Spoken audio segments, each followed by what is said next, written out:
Everything I had gone through, I realized that the human mind, if you can put it in a very quiet, calm place and get it to calm down and not be so spastic, that you could possibly make this work out for you. How bad are you really? So I calmed myself down and I had to make this enormous thing small.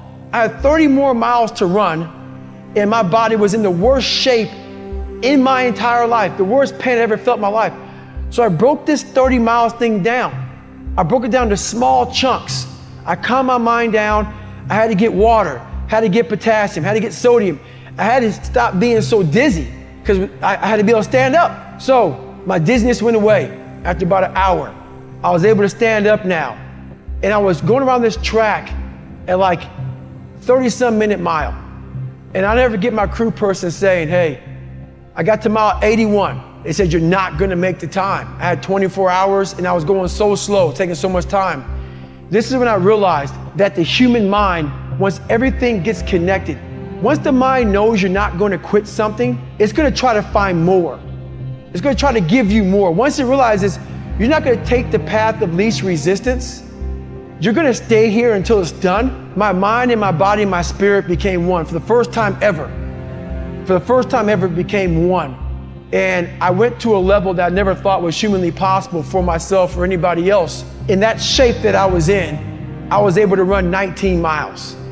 And I ran 19 miles, did 100 miles, actually did one more mile. I did 101 miles in 18 hours and 56 minutes. I'd overcome so many obstacles in my life, and this was the final crucible for me. And I got through it.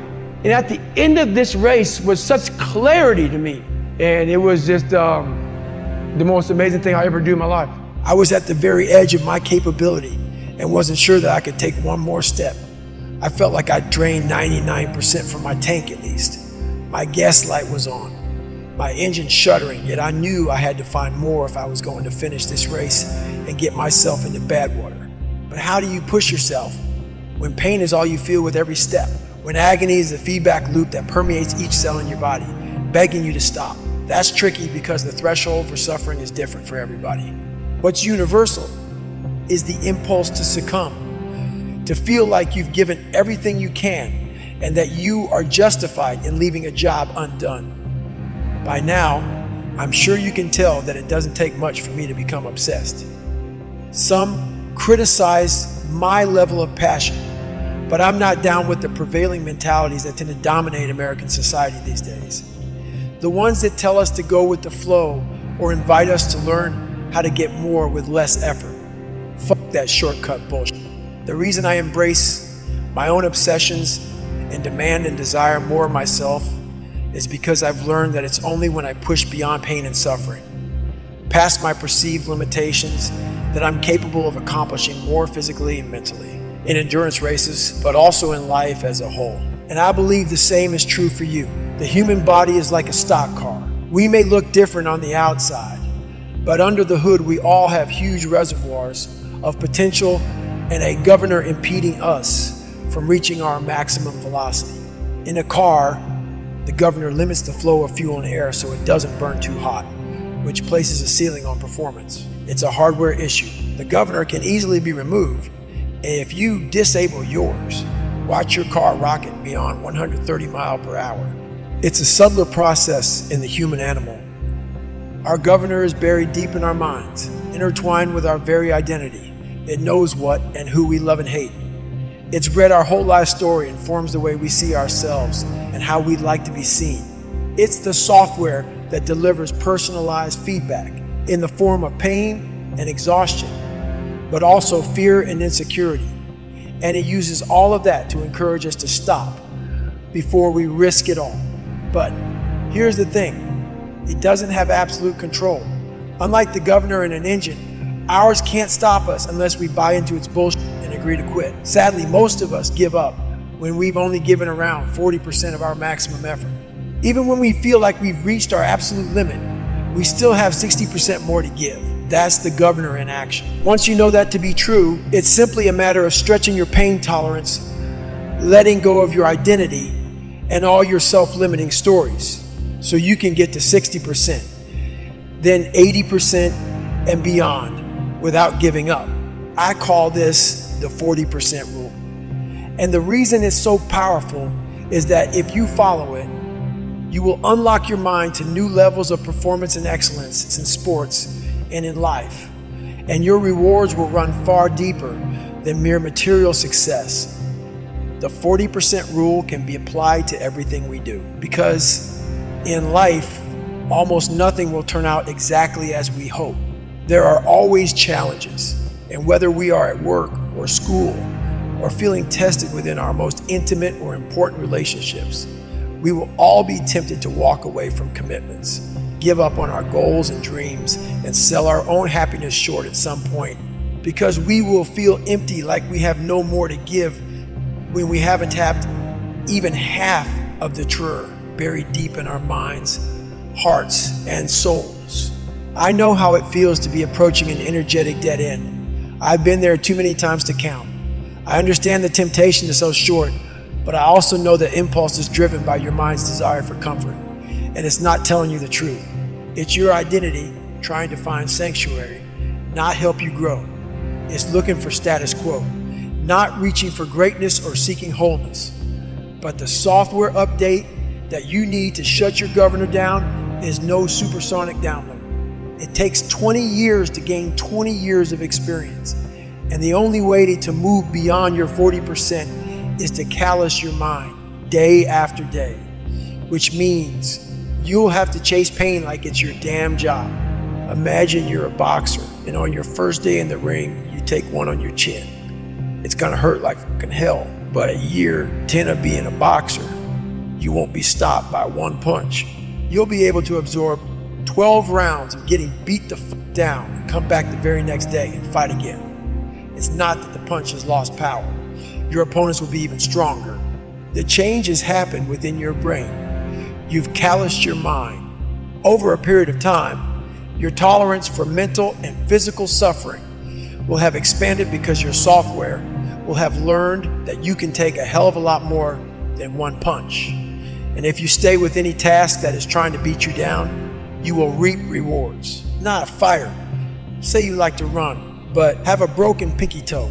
I'll bet if you continue running on it, pretty soon you'll be able to run on broken legs. Sounds impossible, right? I know it's true, because I've run on broken legs, and that knowledge helped me endure all manner of agonies on the ultra circuit, which has revealed a clear spring of self-confidence that I drink from whenever my tank is dry. But nobody taps their reserve 60% right away or all at once. The first step is to remember that your initial blast of pain and fatigue is your governor talking. Once you do that, you are in control of the dialogue in your mind, and you can remind yourself that you are not as drained as you think, that you haven't given it your all, not even close. Buying into that will keep you in the fight, and that's worth an extra 5%. Of course, that's easier listened than done. It wasn't easy to begin the fourth lap of the Hurt 100, because I knew how much it would hurt. And when you are feeling dead and buried, dehydrated, wrung out, and torn the fuck up at 40%, finding that extra 60% feels impossible. I didn't want my suffering to continue. Nobody does. That's why the line fatigue makes cowards of us all. It's true as shit. Mind you, I didn't know anything about the 40% rule that day. The Hurt 100 is when I first started to contemplate it, but I had hit the wall many times before, and I had learned to stay present and open-minded enough to recalibrate my goals, even at my lowest. I knew that staying in the fight is always the hardest and most rewarding first step. Of course, it's easy to be open-minded when you leave yoga class and are taking a stroll by the beach, but when you're suffering, keeping an open mind is hard work. The same is true if you are facing a daunting challenge on the job or at school. Maybe you are tackling a 100-question test and know that you bricked the first 50. At that point, it's extremely difficult to maintain the necessary discipline to force yourself to keep taking the test seriously. It's also imperative that you find it, because in every failure, there is something to be gained, even if it's only practice for the next test you'll have to take, because that next test is coming. That's a guarantee. The 1 second decision is, I had to live through that 1 second decision several times during this race. So this race took me 100 and some hours, okay? And this is what people don't get. For you to finish that race, even though I DNF'd, I still finished in the time. So there's a lot of pride in that. So what I do in that 1 second, because we all think about quitting, it's hard. But what you have to do in that 1 second is hard to process information during pain, because that pain takes over and you can't think rationally. You're thinking about fight or flight, save yourself. That's not a rational thought. It's not a thought that's gonna get you through hard times. Most people fail that 1 second. So what happens, what I do in that 1 second, and there's a bigger process to all this, but in that 1 second, I physically stayed in that water, because if I get out of the water, I quit. So I physically stay in the water, but mentally, I'm on the beach with the instructors. And the instructors, it's cold outside, so they got these parkas on, they got their cup of Joe, and they're warm because they've already been through it. So now it's your turn to go through it. So mentally, I get back with them. I'm still in the water physically, but mentally, I'm back with them. I'm chilling. I got my parka on, and now I'm thinking logically, because I'm warm now. Mentally, I'm warm. I've taken that 1 second. Let's not quit yet, Goggins. Let's think about your options. Where are you going to end up if you quit this? Where are you going to go? What are you going to say to yourself? Because you know you're going to get warm. The second you get out of this water, you could take a shower and you could be warm. And in 5 days, you could be out. So I start thinking logically. I calm my brain down, because your brain just wants to get the f out. Ring the bell, put your helmet down, get warm, and then and these are the things you have to think about in the 1 second decision. So that's what that's all about. It's about gaining control of your mind, putting things back in the proper perspective, and then saying, I really do want to be here. And I'm going to have a bunch of these 1 seconds through this 130-hour journey. And I have to learn to control these, because if I fail one of these 1 seconds, I will not be a SEAL. I will not be a doctor. I will not be a lawyer. I will not be whatever the f it is. So that's how important that 1 second decision is. It's all about your mind takes control of you. You have to say, you, I run this, and that's what that's all about. We must create a system that constantly reminds us who the f we are when we are at our best, because life is not going to pick us up when we fall. There will be forks in the road, knives in your fucking back, mountains to climb, and we are only capable of living up to the image we create for ourselves. Prepare yourself. We know life can be hard, and yet we feel sorry for ourselves when it isn't fair. From this point forward, accept the following as Goggins' laws of nature. You will be made fun of. You will feel insecure. You may not be the best all the time. You may be the only black, white, Asian, Latino, female, male, gay, lesbian. There will be times when you feel alone. Get over it. Our minds are fucking strong. They are our most powerful weapon, but we have stopped using them. We have access to so many more resources today than ever before, and yet we are so much less capable than those who came before us.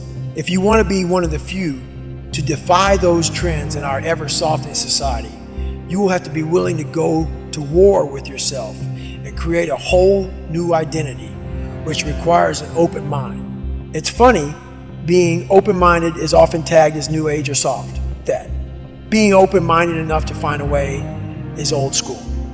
It's what knuckle draggers do. And that's exactly what I did. Failure is just a word. For me, failure was me having more information on how to succeed. That's all failure became to me. So I failed so much. Pull-up records, running events, had to quit this, buds, Rangers, all this crap I had to go back through. All that was, oh, I failed because of these reasons here. Go back to the drawing board, figure out the right equation, put it together, go back, fail again. Oh, but I got more information. So everything I was afraid of, I made sure to meet it right in the face and overcome it.